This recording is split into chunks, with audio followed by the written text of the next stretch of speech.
Coronavírus. O que são, onde vivem, o que comem. Piadas à parte, a gente vai falar sobre esse assunto super sério, essa epidemia que está deixando todo mundo com medo. E para entender melhor se o Brasil está preparado para lidar com isso, quais são os riscos reais para nós que moramos aqui, como a gente pode se precaver disso, a gente está recebendo um aniversariante do dia, a doutora Roberta Gravert. Roberta, muito obrigado por se dispor a estar aqui no Livros de Notícia em pleno dia do seu aniversário. Parabéns e obrigado. Obrigada, é sempre um prazer estar aqui no Livros. Bom dia, melhor presente de aniversário é poder estar aqui conversando. Pena que o assunto não é tão gostoso assim, mas eu acho que é muito importante que a gente pode tirar alguns mitos. É isso aí. Se você quer ficar por dentro e tirar suas dúvidas sobre o coronavírus, acompanhe o Livro de Notícia de hoje, já deixa o seu like, se inscreve no canal e acompanha com a gente. De segunda a sexta, sempre às 8 da manhã, os principais destaques do dia para quem defende a liberdade por inteiro.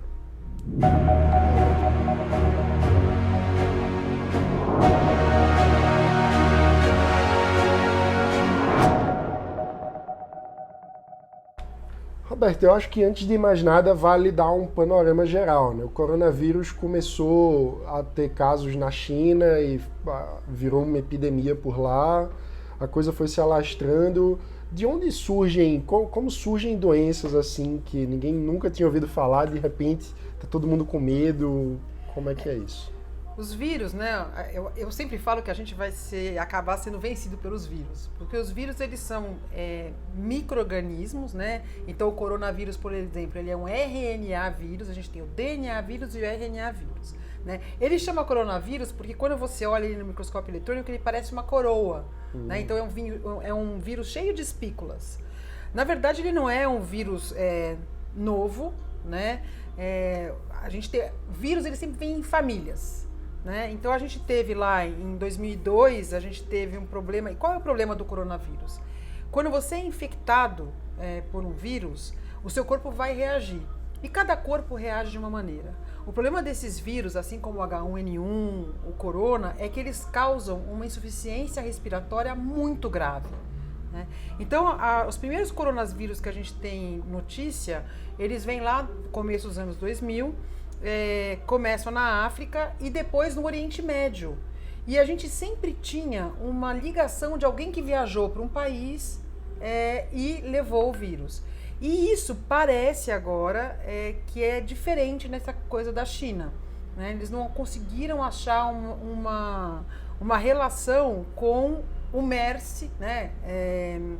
Que vem lá do Oriente Médio, e desde 2012 é um vírus que ele vem se replicando. A gente tem alguns casos e tudo mais, mas não chega a ser uma epidemia. Mas se começam a ter casos desde 2012, por que agora que a gente que está tão em evidência? Não, esses casos são os casos do Oriente Médio. Então, por exemplo, a gente teve sim, lá em 2012, a gente tinha uma vigilância para quem chegava do Oriente Médio, mas agora o problema da China é que parece, né, eu li algumas coisas de alguns colegas que parece que houve, de alguma maneira, algum tipo de contágio que não de humano para humano.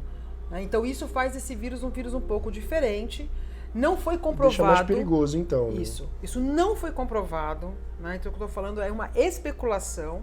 Mas o surto do corona que vem agora e vem lá dessa província parece estar ligado com morcegos e cobras, mas ainda não está bem, a gente não tem conhecimento suficiente sobre esse vírus. Então, por exemplo, quando tudo muito novo ainda, né? Muito novo.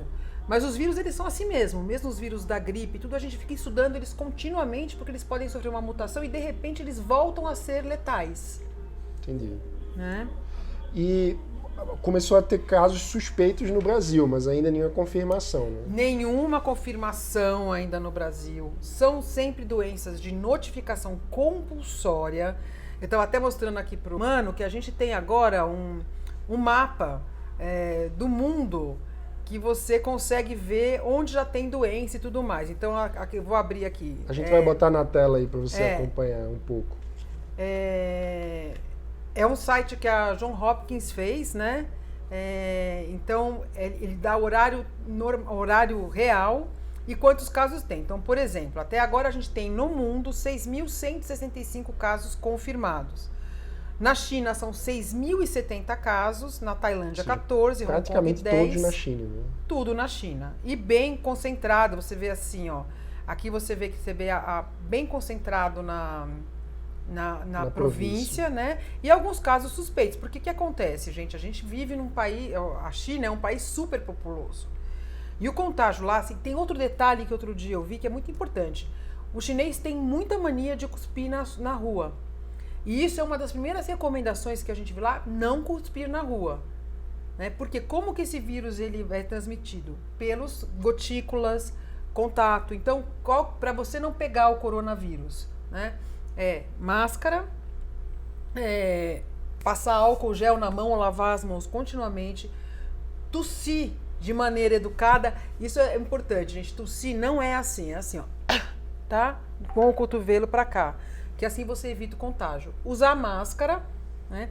E evitar lugares aglomerados, onde tinha lugar fechado. Mas isso especialmente para se alguém for viajar para a China, né? Ou, por exemplo, você sabe que uma pessoa viajou para a China, votou ontem e você descobriu que ficou na mesma sala com ela e essa pessoa, por um acaso, foi internada com suspeita. Vale a pena procurar o hospital e falar, olha, aconteceu isso e isso, e se precaver. Porque o problema da contaminação pelo vírus corona é que a gente ainda não sabe direitinho até quando essa pessoa vai estar transmitindo o vírus. Isso é desconhecido desde sempre. Então a gente não sabe o período onde você vai estar transmitindo o vírus. Mesmo depois da infecção. Tem que estudar, tem que esperar mais para ver. Então é muito perigoso por isso.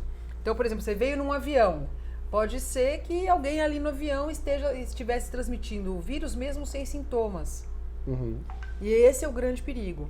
Ele pode estar incubado lá mesmo que não se manifeste. E a gente tem várias pessoas que não vão manifestar o vírus da maneira mais grave. Então, o problema são essas insuficiências respiratórias graves que levam a óbito.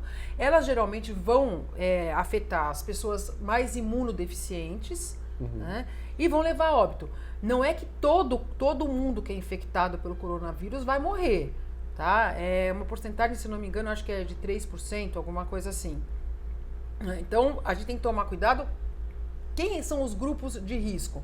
Então, as pessoas imunossuprimidas, aquelas que estão fazendo algum tratamento com imunossupressor, ou os pacientes que têm algum tipo de imunossupressão, as grávidas, né? A gente tem que tomar muito cuidado com grávida, e as crianças pequenas. Né? Então, se por um acaso isso aí acabar chegando no Brasil, a gente tem que tomar muito cuidado com isso. Mas, pelo que eu entendo, o Brasil está se preparando adequadamente. Essa pergunta que eu ia fazer. Pensando até um pouco para além do corona, o Brasil tem preparo para lidar com casos assim de possíveis epidemias? Assim, no caso do corona, parece que o Brasil está bem equipado, tudo. Mas a gente tem que pensar que a gente vive numa epidemia constante, por exemplo, de dengue, zika, chikungunya. Ou seja, o nosso é um país que tem muita dificuldade em lidar com esse tipo de epidemia, porque a gente não conseguiu, e agora parece que não vai conseguir mais erradicar o mosquito Aedes aegypti, né? Então é um mosquito que já foi erradicado no Brasil, não sei se vocês sabiam disso, em 58 foi erradicado, ele volta na década de 60, né? E a gente ouve os alertas dos sanitaristas desde a década de 80, avisando o poder público, olha, vai aparecer, dengue vai ser um problema, dengue vai ser um problema. Ninguém fez nada, aí nos anos 90 a gente tem aquela explosão de dengue. Então, assim, o Brasil tem ou uma das melhores campanhas de vacinação e vacinação gratuita do mundo. A gente tem um esquema de vacinação excelente. Mas as doenças para quem não tem vacina e que dependem, às vezes, de saneamento básico, que dependem dessas regras de higiene, que dependem da educação, a gente fica muito aquém, principalmente dos países desenvolvidos. Né? Então, por exemplo, no caso da dengue e tal, a gente não está ainda... No caso da dengue, provavelmente o maior problema é a falta de saneamento básico, né? A falta de saneamento básico e o mosquito, né? Porque era um mosquito... Então, esses bichinhos, né, os insetos, eles vão se adaptando. Então, o Aedes era um bichinho que a gente sabia que só se multiplicava em água limpa. Hoje em dia a gente já sabe que não. E precisa de uma gotinha. Uma gotinha, o vírus está lá, o Aedes consegue submeter, naquela gotinha, mesmo seca, demolha de novo e o bichinho está lá vivo. Então a gente tem que fazer muito investimento em genética, né, saber como é a vida desse mosquito, porque a gente pode alterar a genética dele. A gente tem já isso aqui no Brasil, então são os machos que eles são modificados e eles vão ter as fêmeas que não nascem fêmeas, ou seja, não transmite a doença, porque é a fêmea do mosquito que transmite a doença. Interessante isso. Tem um monte de coisa. Tem as pragas naturais, né, que a gente já tem desenvolvidas também, mas são investimentos caros. Além de usar o repelente. Então tem que usar repelente, tem que saber a vida do mosquito, que ele é mais diurno. Para o corona, por exemplo, a gente não tem ainda essa sapiência, entendeu? A gente não tem essa história bem delimitada. Não tem um protocolo. Não tem. O que a gente sabe é assim, tem suspeita, é legal procurar o hospital, principalmente se tiver com mal-estar respiratório, porque a febre do corona é uma febre mais baixa. Então, se você tiver uma febre baixa, dor no corpo e uma infecção, um desconforto respiratório, encontrou alguém que por um acaso foi para a China ou estava na China ou teve contato, não custa nada. Vai para o hospital, conversa, e aí o hospital faz o quê? O hospital vai te colocar num isolamento reverso, né? Que é o isolamento que a gente fala, esse paciente ele tem que ficar num quarto com pressão negativa, que é um fluxo de ar, na verdade, em que o fluxo entra e sai, diminuindo a chance de contágio. Todo mundo que for lidar com esse paciente tem que estar sempre equipado com máscara, luva, lavar as mãos antes, depois de sair, manipulação. E os exames são colhidos. Esses exames são colhidos, alguns exames eles são inespecíficos, mas para dizer a contagem viral. E depois eles vão pegar uma amostra desse sangue e vão mandar para os lugares, porque não é todo lugar que vai conseguir fazer a sorologia para o corona. Né? Aqui no Brasil, eu acho que é a Fiocruz e tem algum lugar em São Paulo. Não tenho bem certeza, mas a Fiocruz com certeza. A Fiocruz é referência nacional para o coronavírus no Brasil.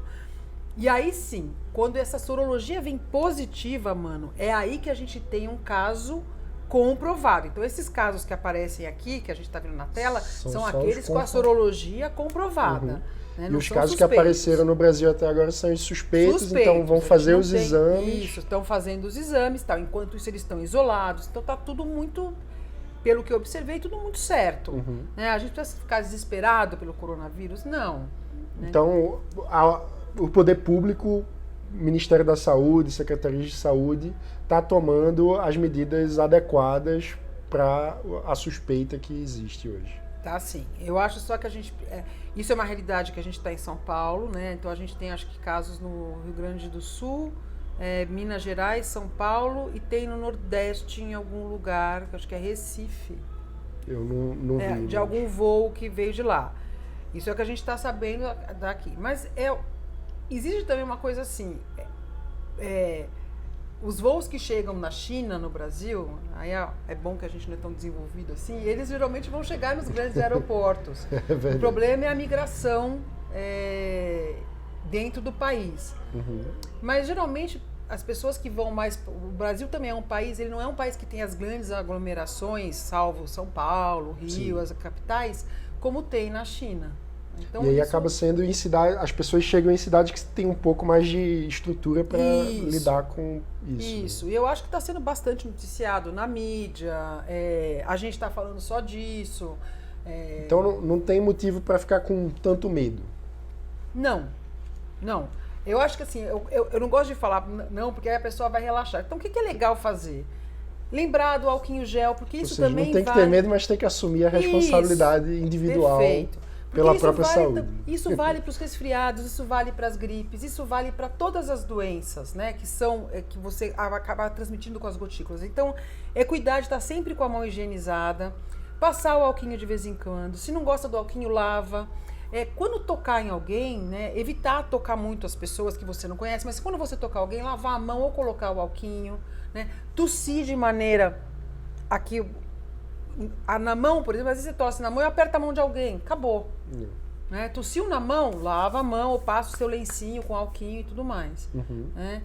E se você achar que é suspeito, se você tiver, tem gente que é mais nervosa ou que teve contato, você pode usar uma máscara. A máscara tem tempo de uso, então não adianta comprar uma máscara e usar o dia inteiro a máscara, né? A máscara geralmente tem 4, 5 horas de uso, depois você teria que trocar essa máscara.